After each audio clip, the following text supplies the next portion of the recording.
We go through life with many different senses of self, and they tend to fall into three types. There's the self as the consumer, one who wants to consume pleasures. The self as the producer, one that wants to arrange things so that the consumer can have those pleasures.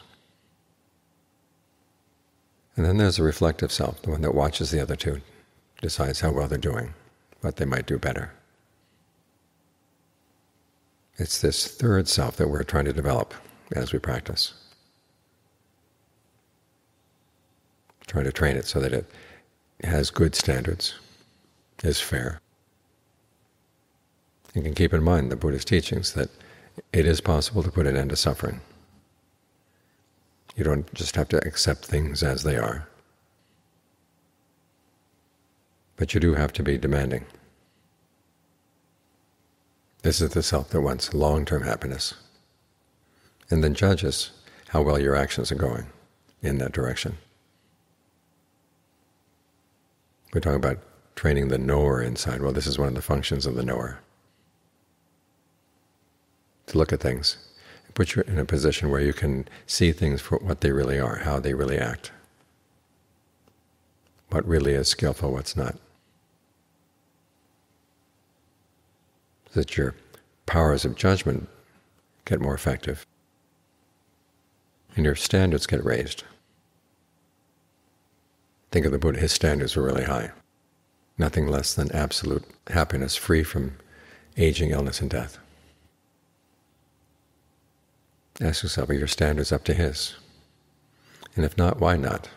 He obviously had to put a lot of effort in to find that happiness, but once you found it, then it was more than worth it. Think of that analogy he gave. He said if someone could make a deal that for 100 years you'd be speared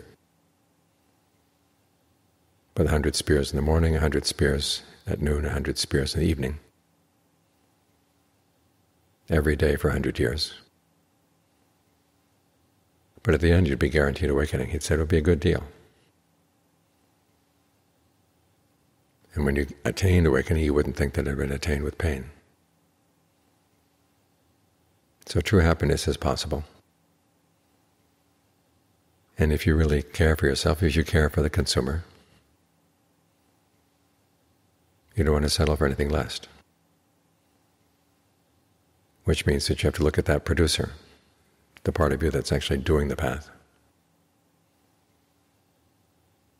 Make sure that it gets more and more skillful all the time. And do whatever needs to be done. There are times when you have to give yourself encouragement, other times when you have to come down hard on yourself. And a lot of it lies in knowing when is the right time to be encouraging, when is the right time to be stern. But there's no time to be discouraged, because the path is real. The results are real.